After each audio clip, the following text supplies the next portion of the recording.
They mock her limp at the general store, so the loner rancher paid for her boots and left quietly. The dust kicked up by the morning stage still hung in the air when Clara May Whitfield limped into Brennan's general store. It wore leather boots, making an uneven rhythm against the weathered wooden floor. The sound echoed through the cramped space, filled with barrels of flour, bolts of calico, and the lingering scent of tobacco and kerosene. Clara May had grown accustomed to the stare. 23 years of living with a twisted left leg had taught her to hold her chin high despite the whispers that followed her like tumbleweeds in a desert wind.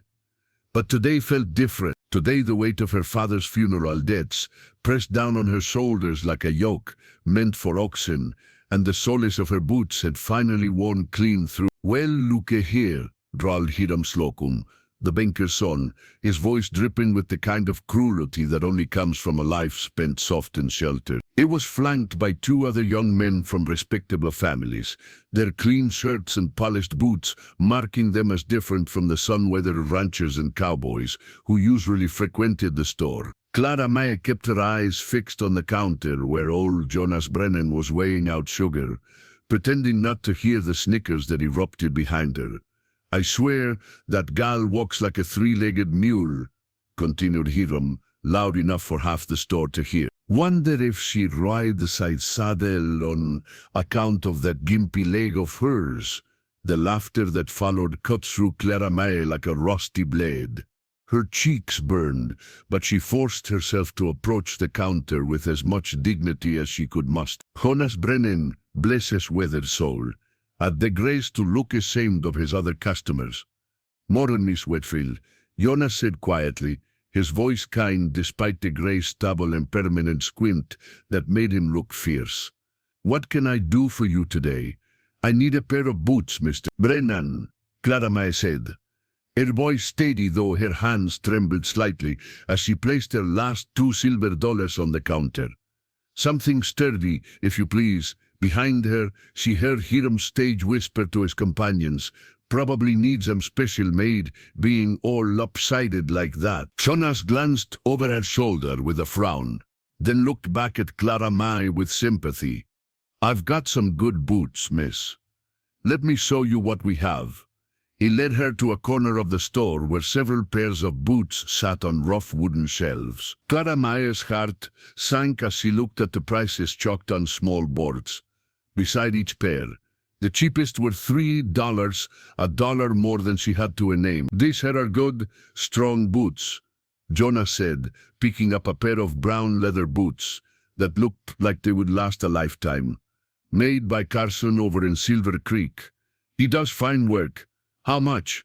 Clara May asked, though she already knew the answer would break her heart. $4 for these," Jonas said apologetically. "But I've got these others for $3. Still too much for a cripple to afford, I reckon." Hiram's voice cut through their conversation like a bullwhip crack. "Maybe she ought to try the charity basket at the church." "Is your time?" Clara May's composure cracked. She turned to face him, her green eyes blazing. "I may walk with a limp, Hiram Slocum, but at least I walk on my own 2 feet, instead of riding on my daddy's coattails." Hiram's face flushed red. "Why, you impudent! That's enough." The voice came from the doorway, low and gravelly, carrying the kind of authority that made even the boldest men take notice. Every head in the store turned toward the speaker, stood silhouetted against the bright morning sun, hat brim pulled low over eyes that seemed to take in everything at once. When he stepped into the store, his spurs chimed softly with each measured step. Clara May had seen him around town. Everyone had. But nobody knew much about him, except that he lived alone on a spread north of town, and kept to himself. The stranger was tall and lean, with broad shoulders that spoke of hard work and a jaw that looked like it had been carved from granite. His clothes were clean but well worn, and there was something about the way he carried himself that suggested he was a man who had seen trouble and wasn't afraid to meet it again. "Ma'am," he said, touching the brim of his hat to Clara. His voice was respectful, almost gentle, though his eyes remained hard as flint when they shifted to Hiram and his friends. "Afternoon, stranger," Jonas said nervously. "Something I can help you with." The man walked slowly to the counter, his boots making soft, deliberate sounds against the floor. He reached into his vest pocket and pulled out a leather purse, then placed $4 on the wooden surface with quiet precision. "Those boots the lady was looking at," he said simply. "She'll take them." The store had gone dead silent. Even the flies seemed to have stopped buzzing around the molasses barrel. Clara May felt her cheeks burn again, but this time with embarrassment rather than anger. She couldn't absensibly. "Yes, ma'am, you can," he said, turning to look at her directly. His eyes were brown, she noticed, the color of good earth after rain, and there was something in them that was both sad and kind. "Every person deserves a good pair of boots. Now see here." Edom sputtered, apparently feeling that his entertainment was being ruined. "Nobody asked you to." The stranger's gaze shifted to Hiram with the slow, deliberate movement of a hawk spotting prey. He didn't say a word, but something in his expression made Hiram take a step backward and swallow whatever words had been forming on his tongue. "Jonas," the stranger said, never taking his eyes off Hiram, "I believe the lady needs those boots." "Yes, sir," Jonas said quickly, grabbing the brown boots from the shelf. Right away, Clara May wanted to protest, wanted to maintain what little pride she had left, but something in the stranger's manner told her that refusing his gesture would be more hurtful than accepting it. There was a dignity in the way. He had done it, not like charity, but like one human being helping another. "Thank you," she said quietly. He touched his hat, brim again. "Ma'am." Jonas wrapped the boots in brown paper and handed them to Clara May. The stranger had already turned to leave, apparently considering the matter closed. "Wait," Clara May called after him. "At least tell me your name so I know who to thank." He paused at the doorway and looked back over his shoulder. "Name's Logan Fitzgerald, ma'am. But thanks aren't necessary." "They are to me, Mr. Fitzgerald." Something that might have been a smile ghosted across his weathered features. "Then you're welcome, Miss Whitfield." Clara May Whitfield. "Miss Whitfield." He nodded once more and stepped out into the bright afternoon sun, leaving behind the scent of leather and something indefinable that might have been loneliness. Clara May stood holding her wrapped boots, aware that every eye in the store was on her. Hiram and his friends seemed to have lost their appetite for mockery, shuffling their feet and avoiding her gaze. "That's Logan Fitzgerald," Jonas said quietly, breaking the silence. "Keeps to himself mostly, but he's a good man. Lost his wife and child to fever 3 years back. Been alone on that ranch ever since." Clara May felt something twist in her chest at those words. She looked toward the door where the stranger, Logan, had disappeared, understanding now the sadness she had seen in his eyes. The next few days passed quietly for Clara May. She wore her new boots with gratitude, feeling more confident with each step on the solid soles. But she couldn't stop thinking about Logan Fitzgerald and the kindness he had shown her. It gnawed at her that she had accepted charity, even though she knew his intentions had been pure. On Saturday morning, she made her decision. She would find a way to repay him, if not with money, then with something else. She had been raised to believe that debts should be settled, and this felt like the most important debt of her life. Clara May had always been handy with a needle, and her late mother had taught her to cook like an angel. She spent the morning baking 2 loaves of her best bread and carefully wrapping them in clean cloth. Then she borrowed her neighbor's old mare and set out for the Fitzgerald ranch. The ride north took the better part of an hour, and Clara May licked fiercely by the time she spotted the modest wooden house and barn that made up Logan's homestead. The place was neat and well-maintained, but there was an unmistakable air of solitude about it, as if the very buildings had learned to be lonely. She found Logan mending a fence behind the barn, his shirt sleeves rolled up and his hat pushed back on his dark hair. When he saw her approaching, he straightened and walked over, wiping his hands on his pants. Miss Whitfield, he said, surprise evident in his voice. What brings you all the way out here? Clara May suddenly felt foolish, sitting on the borrowed horse with her offering of bread. He brought you something, she said, dismounting carefully and trying not to wince as her bad leg took her weight. To thank you for the boots, she held out the wrapped loaves, and he took them with the same careful dignity he had shown in the store. That's mighty kind of you, Mom, but it wasn't necessary. It was to me, Clara May said firmly. My parents raised me to pay my debts. Logan looked at her for a long moment, then nodded.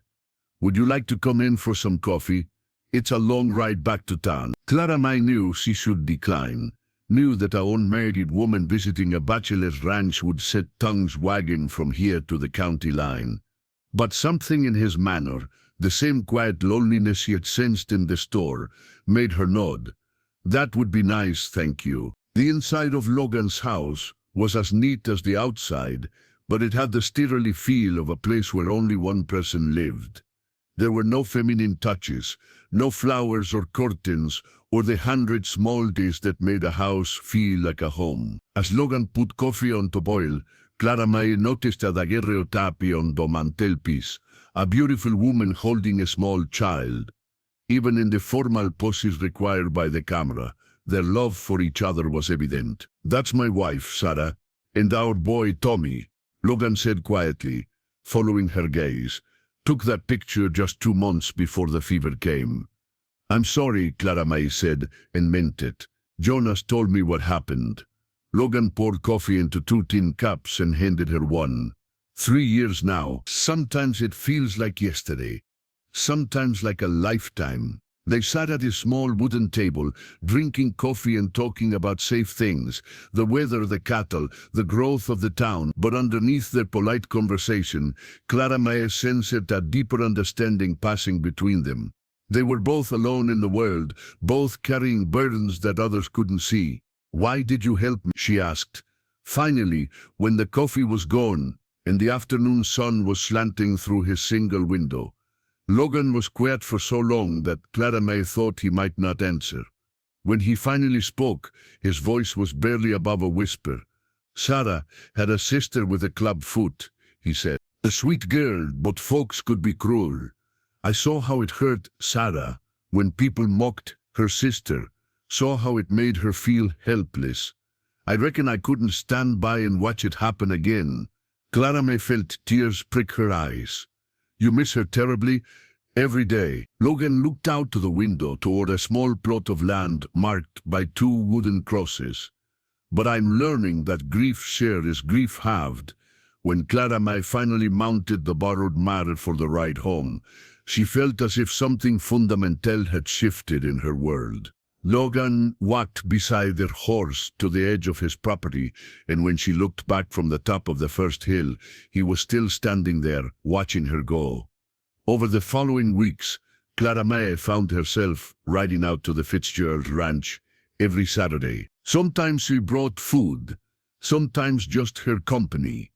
Logan never asked her to come, but he always seemed glad to see her, and gradually his house began to feel less like a monument to the dead and more like a place where the living might find peace. They talked about everything and nothing, her childhood on her father's small farm, his years working cattle drives before he settled down, the books they had read, the dreams they had harbored. Clara May learned that Logan could play the guitar and had a surprisingly good singing voice. Logan discovered that Clara May could paint watercolors that captured the vast beauty of the territory better than any photograph. One evening in late autumn, as they sat on his porch watching the sun set over the distant mountains, Logan spoke the words that had been building between them for weeks. Clara May, he said quietly, I know I'm not much of a catch. I'm a widower, with a past that haunts me. And I live way out there away from everything. But if you consider it, I'd be honored to ask for your hand. Clara May felt her heart stop, then start again with a rhythm that seemed to match the evening song of the crickets. She had been waiting for this moment without realizing it, had been hoping for it without daring to hope. Are you asking because you feel sorry for me? She asked, needing to know the truth. Logan turned to look at her, and in his eyes she saw something that made her breath catch. "No, ma'am. I'm asking because somewhere along the way I fell in love with your courage, your kindness, and the way you make this old house feel like a home again. I'm asking because I can't imagine my life without you in it." Clara May reached for his hand, feeling the calluses and scars that told the story of his hard-working life. "Then yes, Logan Fitzgerald, yes, I'll marry you." They were wed 3 weeks later in the small church at the edge of town, with Jonas Brennan giving Clara May away, and half the town in attendance. Even Hiram Slocum was there, looking appropriately ashamed of his past behavior. As they walked out of the church together, Clara May's new boots clicking confidently on the wooden steps, she thought about the strange turns life could take.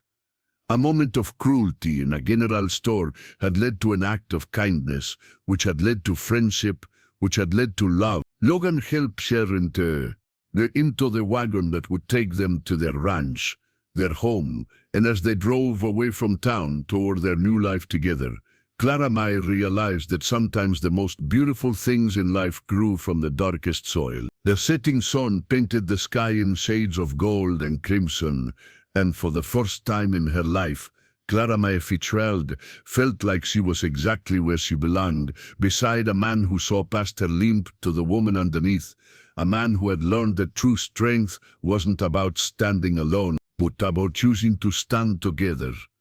Behind them, the dust of their passage settled slowly back to earth, and the town of Brennan's Crossing continued its quiet existence under the vast western sky, carrying with it a new story of how kindness, once given freely, could change two lives forever. Years later, when folks told the tale of how Logan and Clara May found each other, they always mentioned the boots, how a simple act of decency in the face of cruelty had planted the seeds of a love that would weather all the storms the frontier could send their way. And in the general store, Jonas Brennan kept the story alive, telling it to anyone who would listen, reminding them that in a harsh land where survival often seemed to depend on looking out for yourself first, it was the moments of looking out for others that truly made them human. The boots, well made and strong, lasted Clara May for many years, carrying her through the joys and sorrows of frontier life. And every time she laced them up,